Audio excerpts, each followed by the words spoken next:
Here with women's basketball co-head coach Brooke Stoehr. Coach, a little different week. You come off 3 games in 6 days and it's Saturday. Now you have an 8-day break between games as you get ready for Texas on Sunday. Walk me through the week. How much does that change? It's finals week. I know some routines change during this time. Routines change, but I think for us as a staff, I think it's getting back in the gym and being able to correct some mistakes from last week and grow from those 3 games. When you play 3 games in such a short amount of time, you don't have a lot of room for correction. And so now we've got a little more time for reflection and correction. So I'm excited about that. We'll see how our team responds. It is a little bit chaotic because your schedule's off balance due to finals, and we've had to adjust our practice times a little bit. But I think the biggest thing is making sure our focus is on getting better. And we've got time to do that this week, be able to get in and get some extra shots up, work on a few things, correct some mistakes, and improve in some areas we need to improve upon. You and Scott in your time here have never shied away from playing big opponents. Another one coming up this Sunday in Texas. It's number 4. And we talked about it the other day, but you saw a big front line at A&M, 6'7", 6'5", 6'3", and I know Texas is not going to be, maybe they're a little smaller, but not much smaller. No, they're not. And, last week we played number 5. This week we got number 4, and that'll probably change. I think Texas may move up this week. Again, it goes back to being able to expose some weaknesses in our team and correcting those before we get to conference play. I want our players to play in those big-time environments, and they want to compete in those environments, but I think more importantly, it makes us better. And if you're going to shy away from playing the best in the country, then I'm not sure I want you on my team. And I think that our players have responded to that. They like those games, they like those environments, and I think we can learn as much from those games and our ability to go in and execute against a bigger, faster, stronger, more athletic team than we can some of our other opponents. And it'll be another huge task for us, but I think that we'll go in and we'll compete, and we'll see, if we can execute a few things that maybe we don't see against some other people. It's a bit of a homecoming. 5 Lady Demons on this roster hail from Texas. None closer to Austin than Amy Staha, who had a pretty memorable outing there last year. The way she's come back and worked from her knee injury suffered in high school, playing right there in the Irwin Center, to coming back, and now a year forward, she's become a very integral part of your offense. She has, and Amy is a very good scorer for us.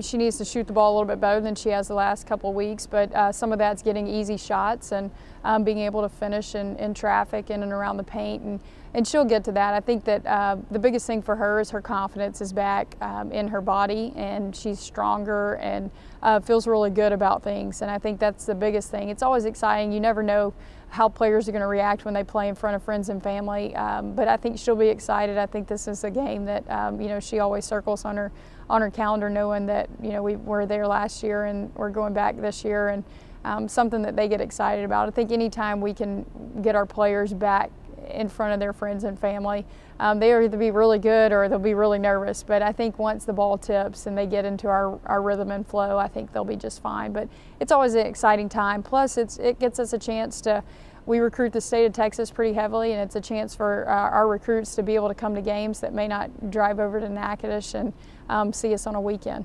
You talked about possibly being nervous. Someone who doesn't seem like she's ever nervous or very affected at all is Janelle Perez.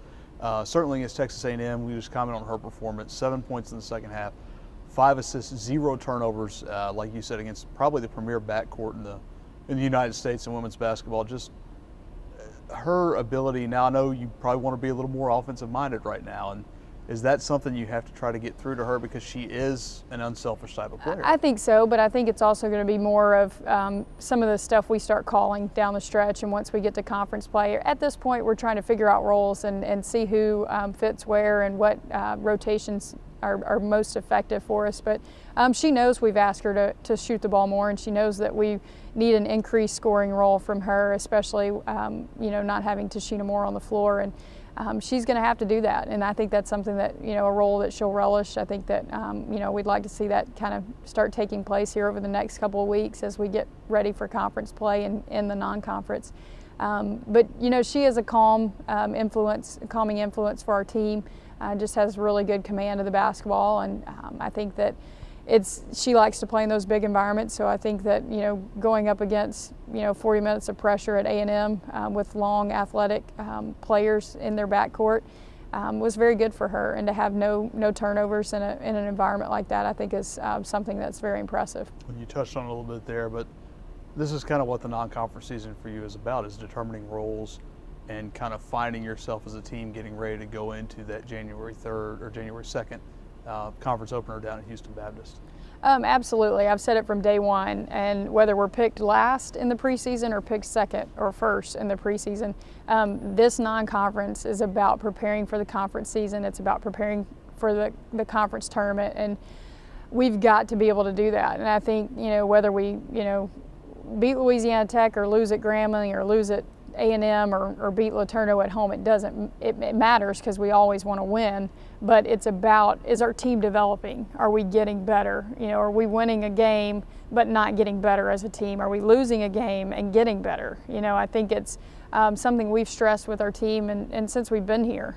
That's how we approach every single day of, are we getting better? And sometimes you win a game and it looks great because you won a game, and at the end of the year you've got another mark in the win column, but is your team progressing? Is our program progressing? And that's my big focus right now of, are we getting better? Are we figuring out who we are as a team, what our identity is, and how are we developing?